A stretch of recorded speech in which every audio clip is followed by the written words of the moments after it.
So what's going on guys, Kate is here and welcome back to a brand new video. For today I will show you how I got to 2000 combat rating as a free to play player in Diablo Immortal. So the game has been out for about 2 weeks and people keep asking me which pots I farm for the best legendaries or what does my gear look like. So in this guide I will show you my daily routine, then I will explain where does my power come from, because unlike pay to win players, I can't get 5-star gems and upgrade them super high. So I have to focus on equipment part, I have to use the marketplace and much more. So if this sounds interesting to you, then let's get right into it. So then moving over to upgrading your endgame gear, and how does this process first of all even look like? So in general, there are 6 main parts that give your character power. The first part is equipment, and by equipment I mean all of these items and gear pieces that we can equip on our character. Each equipment will give you attributes and special stats. The total attributes on your equipment determine what you should use. The most important stat by far is the combat rating, more commonly known as CR. Every primary attribute point like intelligence, strength, fortitude, vitality and willpower on your gear will give you one additional combat rating. In general, you want to simply count up the numbers of attributes on your gear and pick the higher value item. So for example, we have one legendary item that has 40 strength and 41 intelligence. But then we have the number 2 item that has 29 strength, 31 willpower and 30 fortitude. And for the first item we have 40 plus 41 which equals 81. And then for the second item we have 29 plus 31 plus 30 which comes out to 90. So then we obviously want to equip the 90 value item. In general, this is a simple rule, especially at the start of the endgame, which you can follow and gear up very quickly. But then if you're high combat rating, then you want to maximize this even more by only using the best attributes for your gear. So for example, for my necromancer I only use the vitality and intelligence. And if you have a triple stat item, then I go with the fortitude as well. So this is how it works. The intelligence attribute provides plus 0.3 increased damage to wizards and necromancers. Then strength provides plus 0.3 increased damage to barbarian, crusader, demon hunter and monk. Then fortitude provides plus 0.1 armor and plus 0.1 armor penetration to all classes. Then vitality provides plus 3 life to all classes as well. And then lastly, willpower provides 0.1 potency and plus 0.1 resistance to all classes. But most people don't use this on their build, because willpower only increases the duration of your harmful effects, and the other attributes are a lot better to increase your damage even more. So overall, as you can tell, depending on your build and class, you want to use the best attribute. So if you have one item with 100 and the other one with 100 as well, then depending on the 0.1 or 0.3 damage increase, you can maximize your combat rating even more.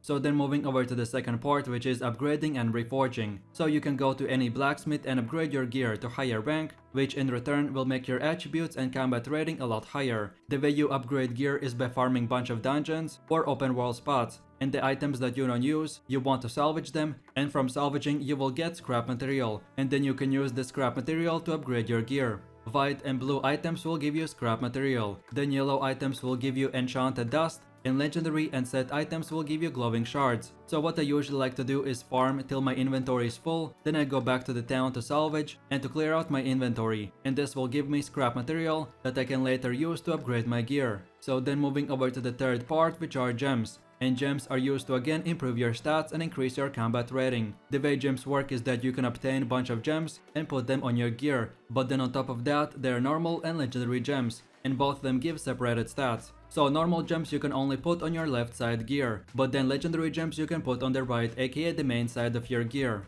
Not only you can use gems to improve your gear, but you can rank them up as well. So for example, combining 3 rank 1 gems will give you 1 rank 2 gem. So then this way not only you can upgrade your gear, but you can upgrade your gems as well. And both of them have basically the same principle. The way it works the best for free to play players is if you ever find a gem better than 2 stars, then you want to sell it on the market and keep upgrading your 1 or 2 star gems. Because at some point we will hit the wall where you have to pay to upgrade your gear. So till that point you just keep on upgrading normally, and if you really get a good gem then sell it on the market, or then if you're really sneaky then you can buy cheap offers and sell them for higher. So then moving over to the next part, which is cycle of chef activities, and by moving up the ranks of the shadows and immortals, they will give you increased damage, rare treasures in vaults and other resources. This is a whole thing I will need to make a separate video on, but basically if you want to do PvP and PvE with clans, then by participating in these endgame events, you will be able to gain better stats and more legendaries. But as you can tell, you have to be a part of a clan, so I would recommend to approach top tier players or just look through the global chat. So then the fifth part is Paragon levels. So after reaching level 60, you will unlock a brand new system called Paragon. Instead of reaching level 61 or 62, you will start gaining these purple levels, which are Paragon levels, and each level grants you 1 Paragon point that you can allocate into any open category. In total there are 5 categories, and each one gives you more defense, XP bonuses and much more. As you want to farm and grind dungeons and open world spots to get these shiny legendary items, so what you want to do is maximize this Paragon system to get the highest damage possible. Lucky for you, I already made the full video on the best Paragon build for every single class, so don't forget to check that out. But in a short summary, as you grind for items, you want to level up as well, because gear is locked behind different levels. So for example, when I got to Paragon level 30, my combat rating jumped about 3 to 400. So try to level as much as you can, and I made a video on how to level up fast as well. And then lastly, we have the final part called charms, family bonuses and other small features that in Diablo Immortal gives your character even more stats to improve your combat rating. Most of these are meant for very late game, but basically when you reach thousands of combat rating, then the best way to upgrade your gear is not only getting higher and higher numbers, but as well customizing your skills and bonuses that they give you. So basically charms are a very rare item that each class can equip only one on their character, and these charms as well have ranks, and they mainly improve your skill damage. So for example, this charm gives Alphier 4 abilities plus 2% more damage. So you want to hunt for them and try to get a perfect piece with all of the skills that you use on your build, and that's about it. So then moving over to the best activities and farming that you want to do every day. First of all, I do the first kill of the day and 3 daily reward quests that take about 1 minute. Then twice per week I do the weekly Hellquarry bosses, where you can greatly increase your combat rating, and it usually takes about 15 minutes. Then moving over to the next one, which are daily activities, and they usually take about 30 to 45 minutes. All you have to do is open your codex and get 120 battle points in your battle pass. Then afterwards do the cycle of strife activities, and they take about 30 to 60 minutes, and these are very important faction quests that you can complete when you're a part of a shadows or immortals. Then for one of the last activities we have the zone events, and I have seen that these events on some servers are bugged and only happen once every day. But basically if you can, you want to do the PvP arena in the Bilefen, Haunted Carriage in the Ashwood Cemetery, and then the Ancient Nightmare in the Mouth Zevane. They each drop 6 enchanted dust, which is very important to collect, especially if you want to get your combat rating a lot higher and upgrade your gear. So then moving over to the next one, which is the Coal's Hidden Chambers, and while you're farming your endgame gear, you want to collect 5 lost pages in the library of Zoltan Coal.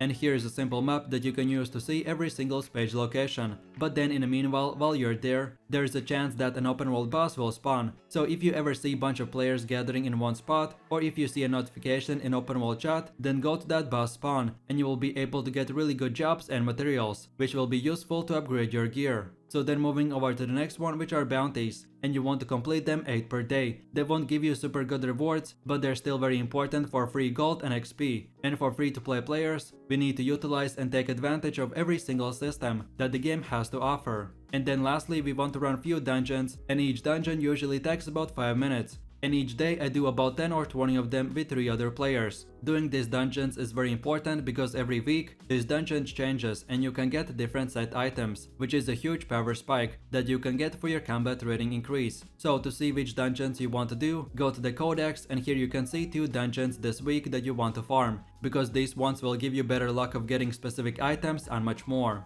So then let's summarize all of this in few seconds. Your full daily routine will take around 1.5 to 2 hours if you only do PvE, or then 3 hours if you do PvP as well. Some days it may seem like a chore and can get quite repetitive, so in those days I usually just go do PvP or just farm open world spots, and then just next day I do twice as much. All of these dailies have 3-day limit, so if you can only play every 3 days, then you still don't miss out on anything and you can catch up in your own pace. So overall, remember that in Diablo Immortal, a lot of things are capped and nerfed for free to play, but the place where all players are on the same level is the gear farming. So this is the place where we can optimize and increase our combat rating even more. So then moving over to the last and final part, where I will show you the best legendary item farming spots, and as you know everything is random luck based, so what you want to do is farm the best spots where you are likely to get more legendaries than in different places. And the top 3 best spots I found is first of all the Mount Vein, and this is usually the best route that works the best for most mobs and highest loot jobs. Then afterwards of course you want to go to the library of Zoltom Kul, and this is the best route that you usually should take. And then lastly you want to farm Bilefen, and this is the best and most optimized route that usually works the best. In my opinion, there's no one single best way to farm legendaries, so what I do is I rotate between them, and this usually gives me about 10 to 15% more jobs than just farming one single spot. So what I usually like to do is go to the library of Zoltom Kul in the morning and grind for a few hours till players come online and wake up. Then I go to the Mount Vein and farm there for a few hours more, and then I finish the day with farming dungeons or Bilefen. And the higher Paragon level you are, the higher difficulty you can do. So for example, right now I only farm in the Hell difficulty 3. The way you optimize your job rate is by doing this in a group,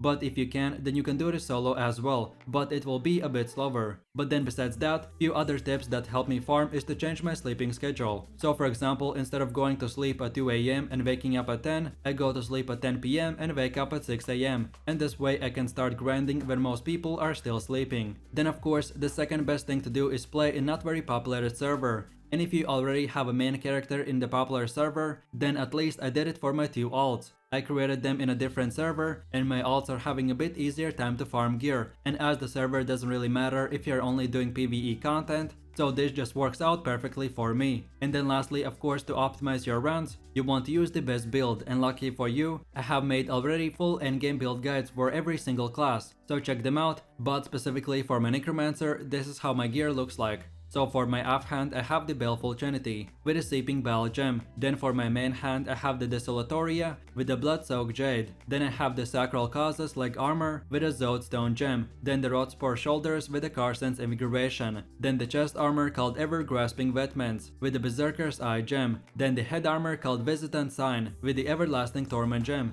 and then lastly I use the Shepherd's Call to Wolf set. I'm still missing 2 pieces, but I'm slowly upgrading my gear, and most gems I just have at 1 star, and the gems that I didn't get lucky with, I just sold my most higher tier gems and buy the ones I needed for my build. But if you're specifically interested in my gear choice and why I use the things that I do, then I recommend to watch my full Necromancer build video, and that's about it. So with that said, I really do appreciate everyone for watching guys, and I hope you enjoyed it. If you have any suggestions, feedback or other good Diablo Immortal guides or builds that you would like to see in the next video, then feel free to leave your comments in the comment section down below. And while you're doing that, please click like, subscribe and enable that notification bell, so this way you could support the channel and you won't miss any more amazing content from me. With all this said, you have an amazing day and I will see you in my next video, so take it easy, peace. Yo,